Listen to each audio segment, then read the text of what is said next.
I wrote about these three cultures for a cover story for National Geographic. It was one of its best-selling issues in their 108-year history. With that success, I was able to get funding for the Bill and Melinda Gates Foundation to find a fourth blue zone in the Nicoya Peninsula of Costa Rica, 110,000 people. And these people have the lowest rate of middle-age mortality. In other words, people our age have the best chance to reach a healthy age 93. And then the final blue zone, which we just found in 2009 off the coast of Turkey on the island of Ikaria, we found 10,000 people with not only 8 extra years of life expectancy, but this is an island where people do not suffer from dementia, or they don't suffer from it in measurable rates. In Singapore here, if you reach age 85, there's about a 50% chance you'll be suffering from dementia. In Ikaria here, it's less than 20%.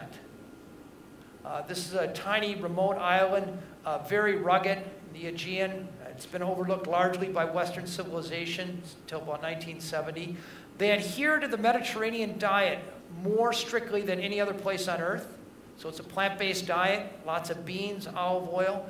3 herbs that we found that were consumed every single day that we believe lowered their inflammatory load and also lowered their blood pressure. We think this catnip, this sage, and this endemic oregano actually might have explained their low rates of dementia.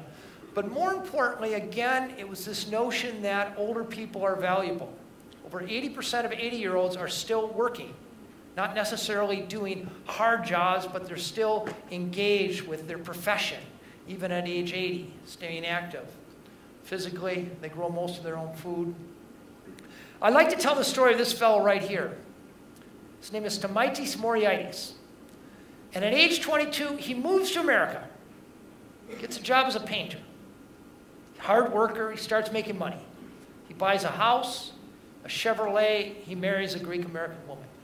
But at age 66, he finds himself short of breath. Goes to 3 doctors, all 3 doctors give him bad news.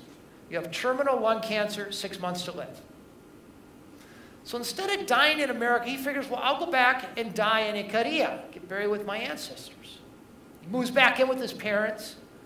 He starts breathing the air, drinking the water, drinking the Ikarian wine, eating his mother's cooking. It's Mediterranean. He reconnects with his friend. He walks up the hill on Sunday and reconnects with his church. He plants a garden. He's not only around for 6 months to harvest the garden, but he also plants a vineyard. 37 years later, he forgot to die. I met him at 102 when he was still harvesting that vineyard, drinking more than 200 liters of wine every single year. 102 years old. He didn't take drugs, he didn't take supplements, he wasn't on an exercise program. He changed his environment. It's a very important point, and it's really the main point I want to make in this presentation.